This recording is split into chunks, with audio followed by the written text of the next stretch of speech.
하나님께 예배 드리겠습니다. 찬송가 38장 찬양 드립니다.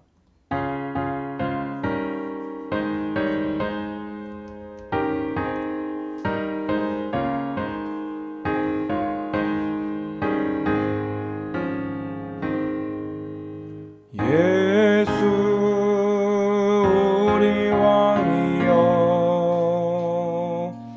이곳에 오셔서 우리가 왕께 드리네 영광을 받아 주소서. 우리는 주님의 백성 주님은 우리의 왕이라 왕이신 예수님 모셔서 좌정하사 다스리소서.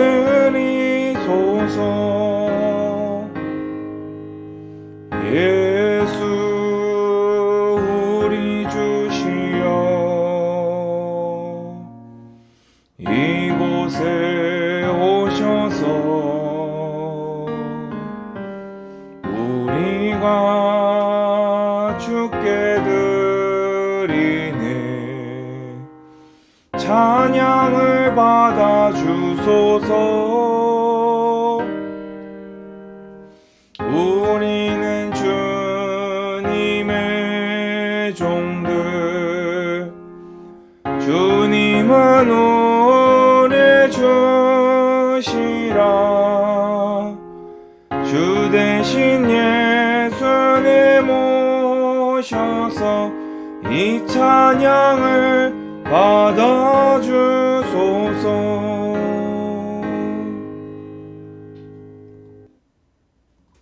아멘. 제가 기도하겠습니다. 하나님 감사합니다. 오늘도 우리는 하나님 앞에 예배를 드립니다. 비대면으로 흩어져서 각자의 시간과 처소에 예배를 드리나 우리의 마음은 하나님을 향하여 진실하게 하시고 하나님을 향하여 뜨겁게 하여 주시옵소서. 오늘 예배를 드리면서 하나님을 바라보고 2022년을 어떻게 하나님과 동행해야 할지 그 해답을 발견하고 또 작은 순종을 시작하는 예배가 될 수 있도록 축복하여 주시옵소서. 감사 영광 주께 올려드리며 예수 그리스도 이름으로 기도드리옵나이다. 아멘. 하나님 말씀 요한계시록 22장 6절 7절 우리 2절 말씀 보도록 하겠습니다. 22장 6절 7절입니다. 제가 읽겠습니다. 또 그가 내게 말하기를 이 말은 신실하고 참된지라 주 곧 선지자들의 영의 하나님이 그의 종들에게 반드시 속히 되어질 일을 보이시려고 그의 천사를 보내셨도다. 보라, 내가 속히 오리니 이 두루마리의 예언의 말씀을 지키는 자는 복이 있으리라 하더라. 아멘. 2022년이 밝았습니다. 저희는 또다시 예배를 드립니다. 2021년도 예배로 시작해서 예배로 저희가 마무리를 했고 2022년도도 코로나가 있든지 말든지 사람들이 뭐라고 하든지 말든지 저희는 예배로 한 해를 시작하고 예배로 한 해를 살고 예배로 2022년을 마칠 것입니다. 왜 그래야 되냐? 하나님이시기 때문에 그렇습니다. 예수 그리스도가 나의 구원이시기 때문에 그렇습니다. 성령님께서 나와 함께 하시고 나를 인도하시는 분이시기 때문입니다. 그래서 우리는 그것을 믿는다는 신앙의 고백으로 예배를 드립니다. 그 하나님이 우리에게 베풀어 주신 모든 감사거리로 우리는 하나님께 예배를 드립니다. 자, 오늘 말씀에 이렇게 되어 있습니다. 이 말은 신실하고 참된지라. 하나님의 말씀은 믿을만하고 진실합니다. 아멘 하시기 바랍니다. 하나님의 말씀은 반드시 속히 되어질 일을 보이시려고 우리에게 내려주신 것입니다. 그래서 속히 되어졌고 앞으로 되어질 일이 남아있지요. 그래서 주님은 이렇게 말씀하셨습니다. 보라, 내가 속히 오리니 이 두루마리의 예언의 말씀을 지키는 자는 복이 있으리라 하더라. 저희는 지난 한 해, 그 앞에 해 2년 동안을 코로나에 시달렸고 올해로서 우리는 3년째 코로나와 함께 지금 살고 있습니다. 한 번도 가보지 않은 길이었고 올해도 대체 무슨 일이 기다리고 있을런지 우리는 알 수가 없습니다. 저도 코로나는 남의 이야기인 줄만 알았지 제가 코로나에 확진될 거라고는, 임신한 우리 집사람이 코로나에 확진될 거라고는 생각을 해본 적이 없습니다. 그러면 어떻게 해야 됩니까? 그런 일들이 찾아오면 어떻게 해야 됩니까? 하나님과 함께 살아야지요. 임마누엘을 누리면 되지 않겠습니까? 그러면 여기서 또 한 가지 질문을 해볼 수가 있지요. 그러면 그 임마누엘은 어떻게 누립니까? 저는 매년 12월 31일에 즐거운 루틴이 하나가 있습니다. 아시는 분들은 이미 충분히 아실 겁니다. 바로 성경책을 사러 기독교 백화점에 가는 것입니다. 이 성경은 2021년도에 이제 구매를 해서 읽었던 성경이고요. 요거는 제가 2021년 12월 31일 날 구매를 해서 가지고 온 성경입니다. 자, 저는 이 행동을 지금 몇 년째 반복을 하고 있습니다. 이렇게 하는 것을 제 주변 지인들도 알고 있고 제 동료 목사들도 이 사실을 알고 있습니다. 저는 질문을 받습니다. 왜 그렇게 하냐? 성경을 대체 얼마나 험하게 읽었길래 성경을 새로 사야 할 지경이냐? 또 돈도 그렇게 저렴하지 않은데 제 거 하나, 우리 집사람 거 하나 사면은 거의 돈 10만 원이거든요. 적다고 하면은 누군가에겐 적을 수 있는 돈이지만 저에게는 이것도 꽤나, 특히 매년 연말연시에 항상 이렇게 가장 이렇게 좀 힘들다 싶을 때 꼭 성경 사는 시즌이 돌아와서 저희들도 기쁘면서도 한편으로는 성경 사야 되는데 이런 마음도 들기도 합니다. 그런데 저는 앞으로 평생 이렇게 할 작정입니다. 왜 그럴까요? 제가 작년에 읽은 성경을 보여드리면요, 이 이제 창세기부터지요. 보이십니까? 줄이 지금 다 그어져 있는데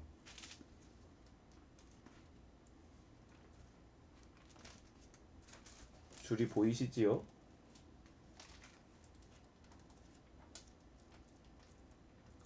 줄이 안 그어진 페이지가 없습니다.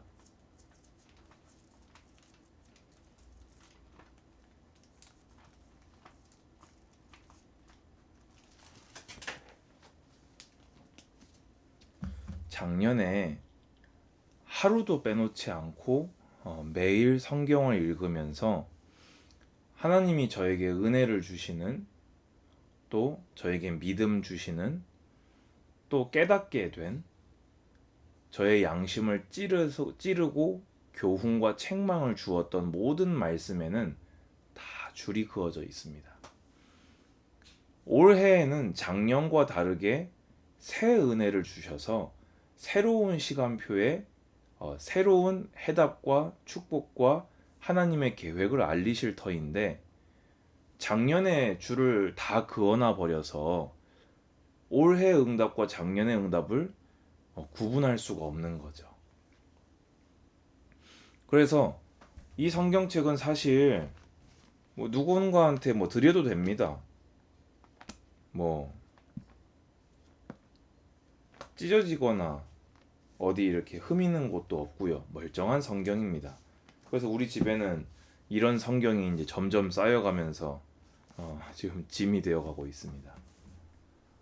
근데 저는 올해 이 깨끗한 새 성경에다가 아무것도 지금 벌써 읽어갖고 줄이 있네요.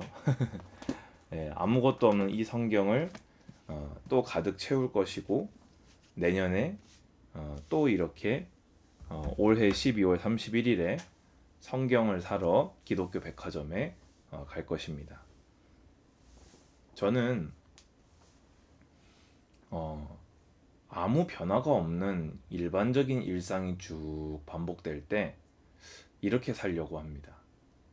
성경을 읽고 그 성경 말씀 붙잡고 기도하고 그 성경 말씀을 전할 것입니다. 저는 큰 어려움을 당했을 때, 사실 저는 이번에 코로나 걸리고 저는 뭐 이렇게 몸살처럼 지나갔지만 우리 집 사람은 좀 많이 안 좋았거든요. 폐렴까지 막 오고 막 이래가지고 뱃속에 아이도 위험한 상황도 있었습니다. 두려운 마음이 찾아왔습니다. 그때 어떻게 했냐면요, 아침에 일어나서 성경을 읽고 그 말씀을 믿고 그 말씀 붙잡고 기도하고 그 말씀대로 여러분에게 변함없이 전했습니다. 모르지요, 제 삶에 앞으로 큰 축복이 찾아올런지, 큰 응답이 찾아올런지, 많은 열매를 거두게 될런지 모르지요. 그때 저는 어떻게 살려고 하냐? 아침에 일어나서 성경을 읽고 성경의 말씀을 믿고 그 말씀 붙잡고 기도하고 그 말씀대로 전하려고 합니다.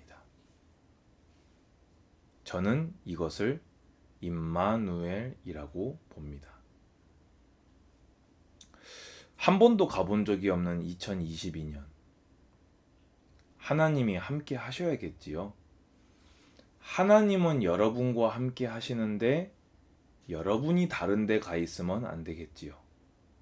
하나님의 시선은 여러분을 향하는데 여러분의 시선이 엉뚱한 곳에 가 있으면 안 되겠지요.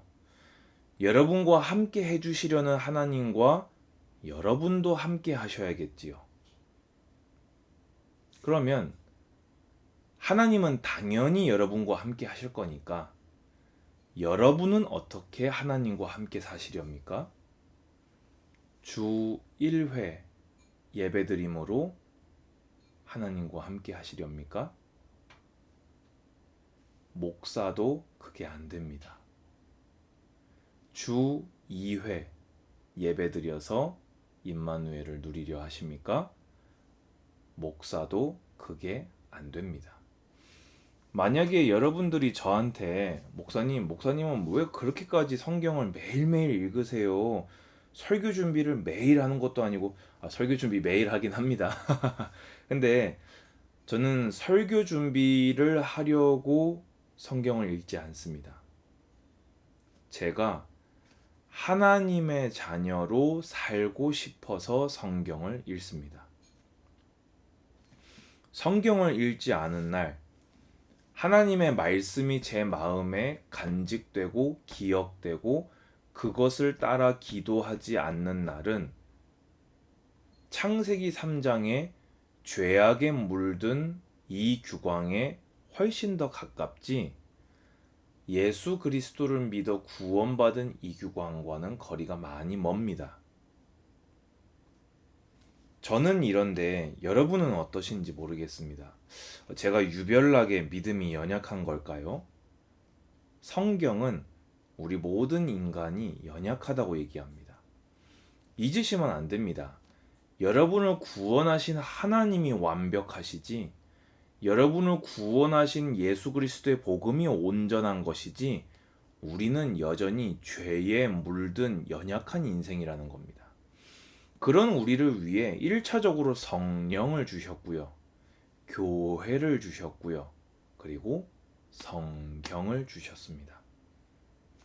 성도가 믿음을 지키는 길, 성도가 임마누엘을 누리는 길, 매일 성경을 읽는 것밖에 없습니다. 정말 하다 못해서 저처럼 매년 성경을 갈아치우란 얘기입니까? 그러기를 바랍니다. 더 이상 바랄 게 있겠습니까? 그분에게. 정 안 되면요, 하루에 한 장씩만 읽으세요. 제 아들 주원이 올해로 초등학교 2학년 올라가거든요. 작년 1년 동안 성경 하루에 한 장씩 읽었고 올해 성경 하루 한 장씩 읽습니다. 초등학생보다는 성경을 잘 읽으실 수 있으시겠지요. 매일이 중요합니다. 주원이가 성경을 하루에 한 장씩 읽고 와서 저한테 포럼을 하거든요. 내용 제대로 안 읽었어요. 뭔 내용인지도 파악도 못했어요.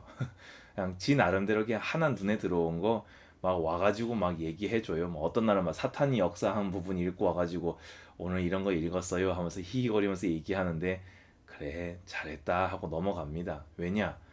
저는 지금 저 아이에게 저만큼 읽어내는 거를 기대하고 하루에 한 장씩 읽으라는 게 아니고요. 평생을 성경을 매일 읽을 습관을 들여주려고 읽으라고 가르치고 있는 중입니다. 그러면 저 아이가 나중에 스스로의 신앙으로 신앙생활을 할 때 가장 큰 무기는 아빠인 제가 물려준 매일 성경 읽는 습관이 저 아이를 지켜줄 것입니다. 저는 여러분들을 지금 권면하고 교육하고 있습니다. 이 영상을 통해서 예배드리는 모든 성도님들, 매일 성경 읽으시기 바랍니다. 하나님과 동행하시기 바랍니다. 하나님이 나하고 함께 하시지가 아니라 여러분도 하나님과 함께 하시기 바랍니다. 오늘 예배를 마치려고 합니다. 다시 한번 말씀드립니다. 어느 양이 되었든 너무 힘드시다, 하루에 한 절이라도 읽어보시는 게 어떻습니까? 이렇게까지 권면드립니다. 하루에 한 절, 한 장, 한 페이지 좋습니다. 근데 중요한 건 매일입니다. 왜냐? 우리는 매일 세상으로 나아가기 때문입니다. 매일 은혜가 필요하기 때문입니다.